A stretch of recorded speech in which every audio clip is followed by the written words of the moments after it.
ሰላም የዲምፕል ቲዩብ አድማጭ ተከታታዮቻችን እንደምን አላችሁ? እንደምን ሰንብታችኋል? ሰላምና ጤና ከናንተ ጋር እንዲሆን እንመኛለን። ላይክ እና ሰብስክራይብ እያደረጋችሁ አሁንም አብራችሁ እንድትቆዩ በአክብሮት እንጠይቃለን። ከ150 ጊዜ በላይ ፍርድ ቤት የተመላለሰው ሰው ማን ነው? ወይም ደግሞ ማን ናቸው? ይህን ታሪክ ነው ዛሬ ይዘንላችሁ የቀረብ ነው። አብራችሁ እንድትቆዩ በአክብሮት እንጠይቃለን። መልካም ጊዜ ይሁንላችሁ ከዲምፕል ቲዩብ ጋር።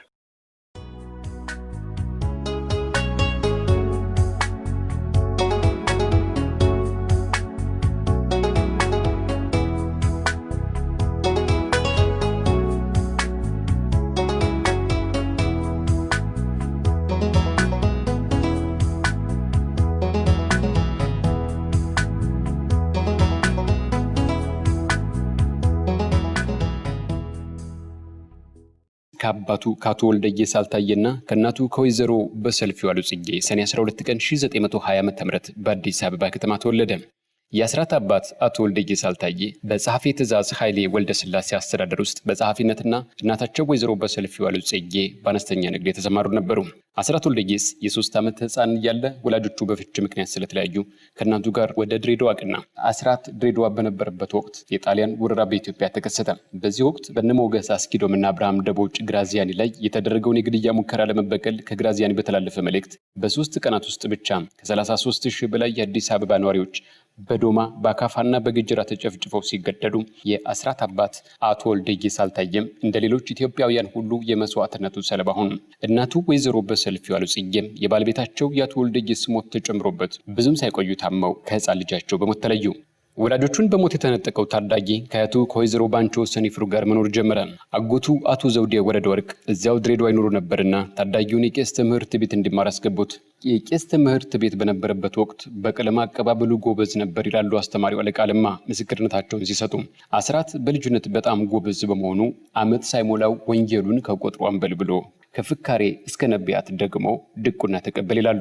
ከቄስ ትምህርቱ ጎን ለጎን ድሬዳዋ ይገኝ ከነበረው ፈረንሳይ ሚስዮን ገብቶ ቀለም መቁጠር ጀምሮም ነበር። የእናቱ አባት ቀኛዝማች ጽጌ ወረደ ወርቅ ታዋቂ አርበኛ በመሆናቸው ጣሊያን አርበኞችን ወደ ጣሊያን ሀገር ወስዶ በሚያስርበት ወቅት ቀኛዝማችም አንዱ ታሳሪ ነበሩ።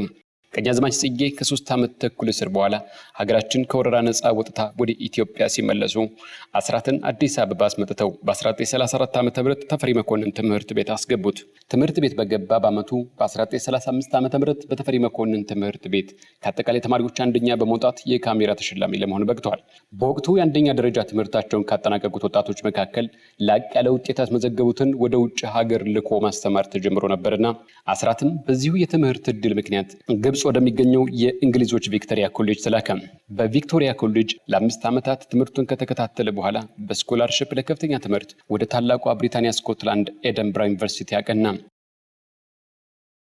አስራት ሕግ እንዲያጠና ከትምህርት ሚኒስቴር ቢነገረውም አሻፈሬ ብሎ የሕክምና ኮሌጁን ተቀላቀለ።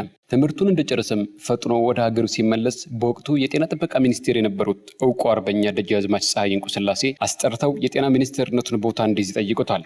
ዶክተር አስራት ግን ሳይቀበለው ቀረ። በዚህም የተነሳ ዶክተሩ የቀድሞውን ልዕልት ፀሐይ የዛሬውን ጦር ኃይሎች ሆስፒታልን ተቀላቅለው ለ5 ዓመታት ካገለገለ በኋላ ለተጨማሪ ትምህርት ወደ ታላቋ ብሪታንያ ሀገር አቀንቶ ኤደንብራ ዩኒቨርሲቲ በመግባት የቀዶ ሕክምናን ሙያ በማጥናት በቀዶ ሕክምና ዘርፍ የመጀመሪያው ኢትዮጵያዊ ሐኪም ሆነ። ከዚህ በኋላ ዶክተር አስራት ወልደየስ በእድሜም በማዕረግም እያደጉ ስለመጡ አንቱ እያልን ከአክብሮት ጋር እንጠራቸዋለን።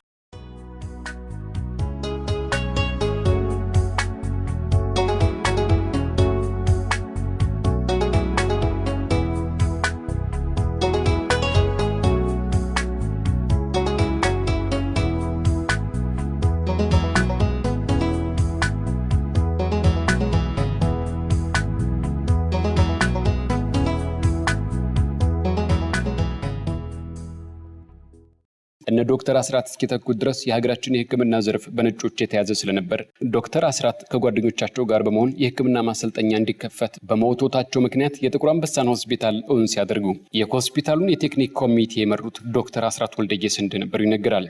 እንደ ጎርጎሮሳውያኑ የዘመን ቀመር በ1965 ዓ.ም የጥቁር አንበሳ ሆስፒታል ወደ ስራ ሲገባ ዶክተር አስራት ወልደየስ ተባባሪ ፕሮፌሰር በመሆን የመጀመሪያው ኢትዮጵያዊ የጤና ኮሌጅ ዲን ሆኑ።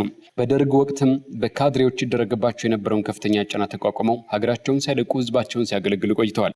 በደርግ ዘመነ መንግስትም በተደጋጋሚ ወደ ዘመቻ የተላኩ ሲሆን የሄዱበትን ዘመቻም በክብር ለመወጣት በቅተዋል። በዚህም መሰረት በ1968 ዓ.ም በቃኘሁ ሆስፒታል አስመራ፣ በ1969 ዓ.ም በድጋሚ በቃኘሁ ሆስፒታል አስመራ፣ በ1970 ዓ.ም በራዛ ዘመቻ በቀዶ ጥገና ሐኪምነትና ቡድን መሪነት በመቀሌ ሆስፒታል እንዲሁም በሰኔ 1971 ዓ.ም በቀዶ ጥገና ሐኪምነት ምጽዋ ዘምተው ግዳጃቸውን በአግባቡ ተወጥተዋል። በዘመናቸው በሕክምናው ዘርፍ አስራት የተባለ ጸበል ፈልቋል እስከ መባል የደረሰ አንቱታን ያተረፉ ብቁ ሐኪም ነበሩ። ኢህአዴግ በብቃት ማነስ በሚል ከሌሎች 41 ምሁራን ጋር ከአዲስ አበባ ዩኒቨርሲቲ በ1985 ዓ.ም እስኪያባረራቸው ድረስ ዩኒቨርሲቲውን በትጋት ያገለገሉ የሀገር ባለውለታ ነበሩ። ፕሮፌሰር አስራት ወልደየስ በሙያቸው የተለያዩ ሽልማቶችን ያገኙ ሲሆን ጥቂቶቹን ለመዘርዘር ያክል የኢትዮጵያ የክብር ኮከብ የፈረሰኛ ደረጃ፣ የዳግማዊ ምኒልክ ኒሻን የፈረሰኛ ደረጃ፣ የአብዮታዊ ዘመቻ ግርማ፣ ዓለም አቀፍ የወርቅ ሜርኩሪና የቀይ ባህር ኒሻን አንደኛ ደረጃ ሽልማቶች ይገኙበታል።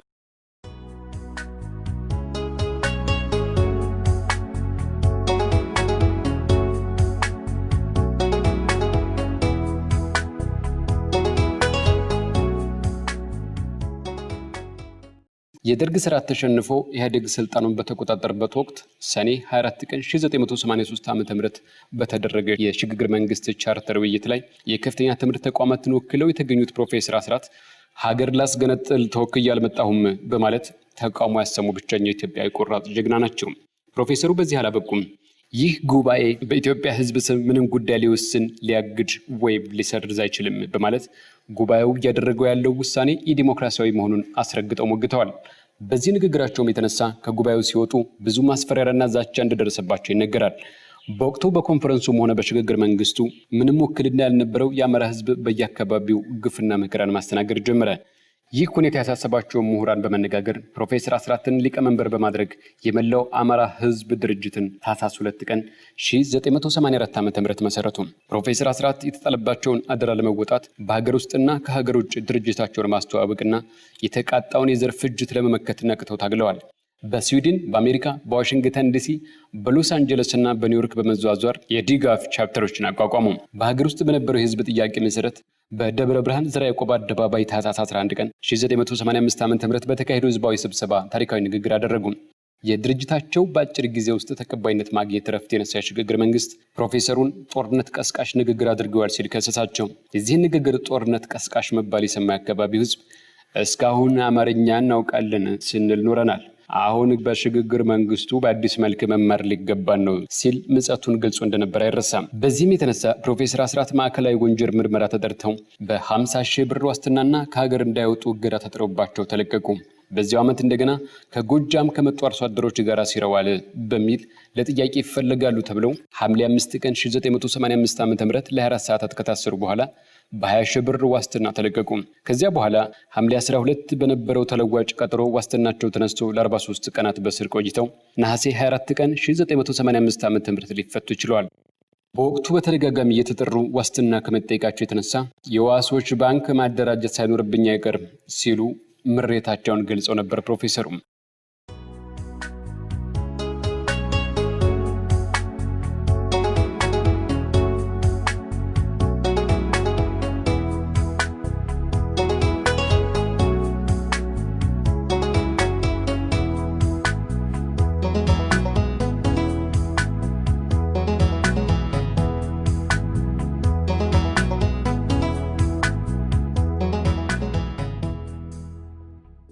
ከተደጋጋሚና አሰልቺ የፍርድ ቤት ምልልስ በኋላ ሰኔ 20 ቀን 1986 ዓ.ም የዋለው ችሎት ከጎጃም ገበሬዎች ጋር ሲረዋል በሚለው ክስ የ2 ዓመት እስር ተፈረደባቸው።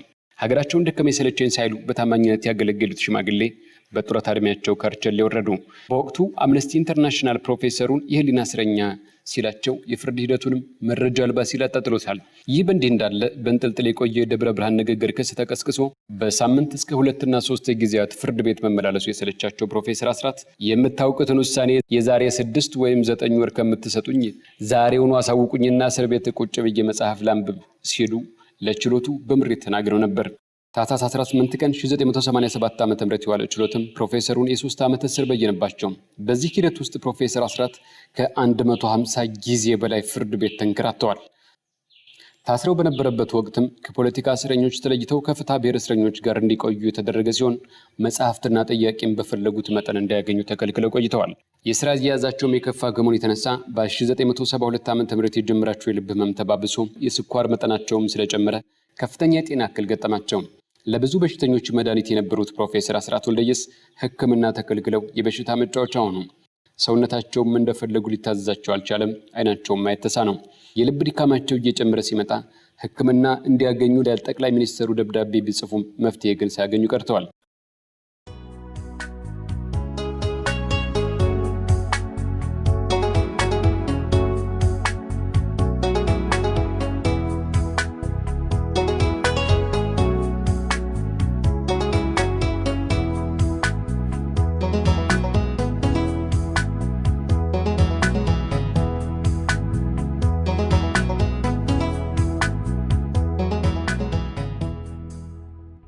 የኋላ ኋላ ሲዳከሙ ወደ ጥቁር አንበሳ ሆስፒታል ቢወሰዱም ህመማቸው ከፍተኛ ደረጃ ላይ እየደረሰ በመሆኑ መፍትሄ ሳያገኙ ቀሩ።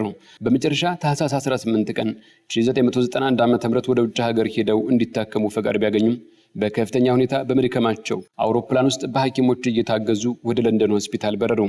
እንደገና ከ3 ቀናት በኋላ ለተጨማሪ ህክምና ወደ አሜሪካ መሩ። በአሜሪካ ቅዱስ ሉቃስ ኤጲስቆጶሳል ሆስፒታል በነበሩበት ወቅት ጤናቸው ላይ መሻሻል ማየታቸውን ከልቡ ሲያስባቸው ለነበረው ህዝብ መልእክት አስተላልፈው ነበር።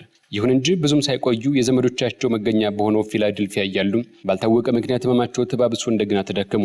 ሞትን ድል ሲያደርጉት የኖሩት ሐኪምና የሁለት ወንድ ልጆች አባት የሆኑት ፕሮፌሰር አስራት ወልደየስ ግንቦት 6 ቀን 1991 ዓ.ም ፊላደልፊያ በሚገኘው ፔንሲልቫኒያ ዩኒቨርሲቲ ሆስፒታል በህክምና ሲረዱ ቆይተው በዕለተ ዓርብ በተወለዱ በ71 ዓመታቸው ይህችን ዓለም ተሰናበቱ።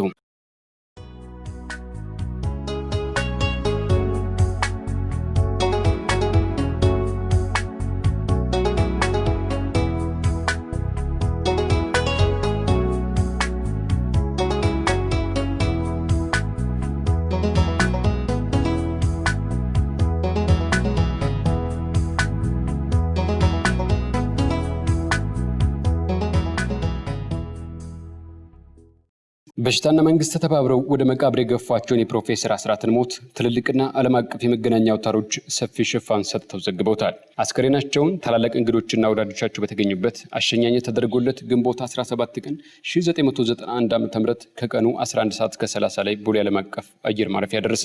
በስፍራው ሲጠባበቅ የነበረው ህዝብ አስከሬኑን በከፍተኛ ጀብ ለገሃር ወደሚገኘው መኖሪያ ቤታቸው አደረሰው። በመኖሪያ ቤታቸውም ሌሊቱን ጸሎተ ፍታት ሲደረግ አድረው በማግስቱ አስከሬናቸው በመሰረቱትና በኋላም በሞቱለት ድርጅታቸው ማዕሃድ ጽሕፈት ቤት ጥቂት ቆይታ ካደረገ በኋላ ወደ ቅድስት ሥላሴ ካቴድራል አመራ። በቅድስት ሥላሴ ካቴድራል ፍትሐትና ጸሎት ከተደረገላቸው በኋላ ቅድስት ሥላሴ እንዳይቀበሩ መንግስት በመከልከሉ በባለወልድ ቤተክርስቲያን እንዲያርፉ ተደረገ። በኋላም ከ18 ዓመታት በኋላ አሁን አጽማቸው ወደሚገኝበት አዲስ አበባ ቅድስት ሥላሴ ካቴድራል ሊዛወር ችሏል። የዛሬ 92 ዓመት ሰኔ 12 ቀን 1920 ዓ.ም የተወለዱትን ፕሮፌሰር አስራት ወልደየስን ዲምፕላችን እንዲዘክራቸዋለች። ነፍሳቸው በሰላም ትረፍ። ሰላምና ጤና ከእናንተ ጋር ይሁን።